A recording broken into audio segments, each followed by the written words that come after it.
Hello, welcome to ESC TV Connect.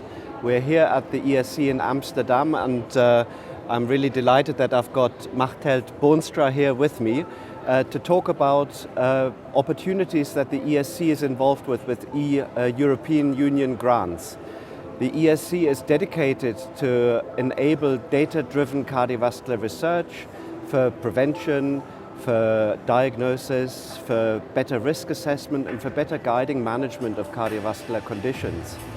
And I was lucky that I was involved in a program between 2018 and 2023 called You Can Share, which was a collection of cohort studies, population cohort studies from Europe, but also from Canada, between over 10 European organizations and 3 Canadian organizations, including the ESC, to develop a research data catalog for cardiovascular data.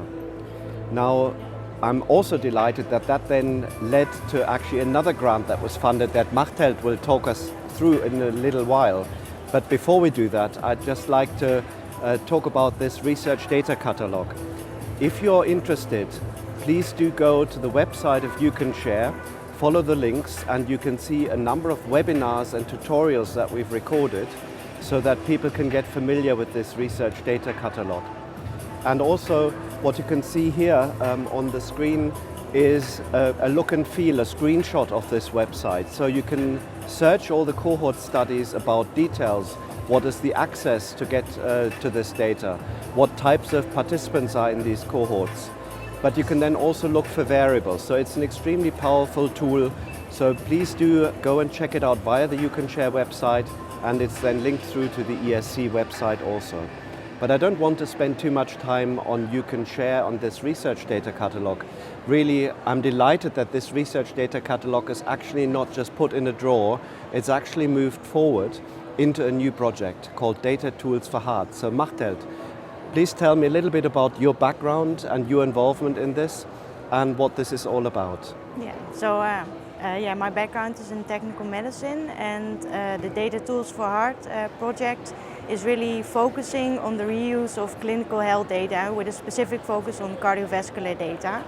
And with that in mind, we aim to really try to collaboratively develop novel AI models, and to be able to do that, we indeed built on top of the EU Can Share platform, but for hospitals it's really data is not homogeneously stored, so it's a different data sources, and the format is different.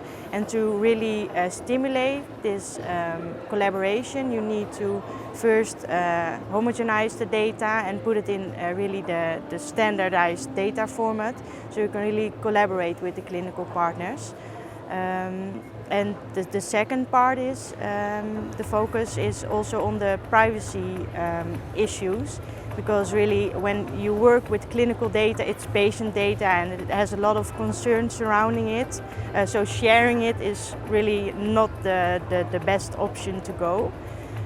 So therefore we focus on a federated strategy where you can really keep the data within the hospital, but when you then harmonize the data according to the different formats, you can collaborate in training the model by sending it, sending a global model to the hospital, then train it and send it back to the central server, and that gets iteratively done. So you really incorporate all the knowledge you have within Europe about the clinical data, about the patients in that global model. And include also the patient data within the center itself. So that's really one big step forward in doing research together. Now, I've heard many times about the FAIR principles. Now, what can you tell me, how is maybe DataTools4Heart helping with the FAIR principles, and what does FAIR actually stand for? So FAIR stands for findable, accessible, interoperable and reusable. And yeah, of course the findability is through the EU Can Share platform, and we will add on top of that.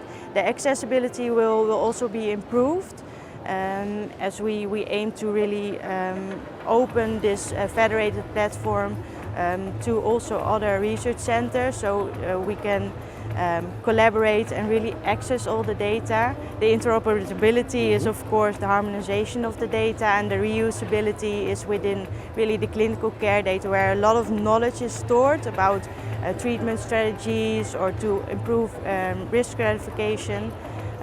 So I think there you have it all within one project. Wonderful. Yeah. Now tell me a little bit about the composition of this consortium you're working in DataTools4Heart, and also what is the role of the European Society of Cardiology? Yeah, so it consists of 15 different centers.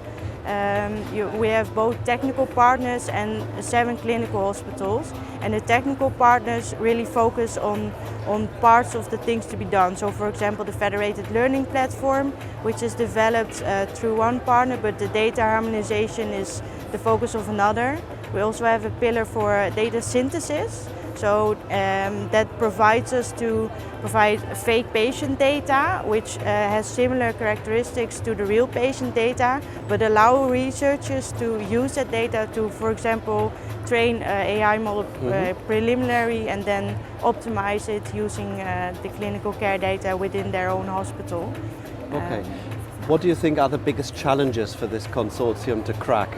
Yeah, I think really the harmonization is a big step, because even within a hospital you have so much different data source. You have echo, you have EKG, DHR, you have unstructured data, which is also a big part within the consortium. We'll also focus on natural language processing, and that will have to be multilingual, because we have a Swedish partner, a Spanish partner, a Romanian partner.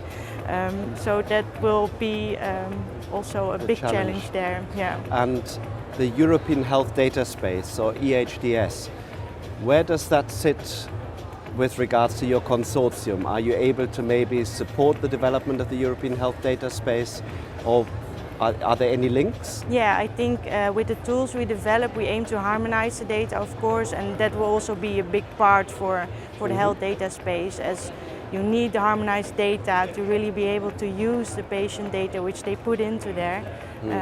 So yeah, I think there's a big link Great. there. Yeah. So thank you for the interview, and I think that brings us to a close.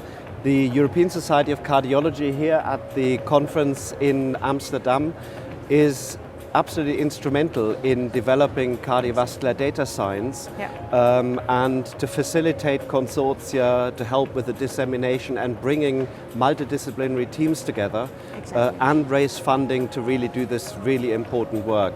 So thank you, good luck with the next few years with DataTools4Heart, and thanks again for being here. Yeah, thanks a lot for the opportunity.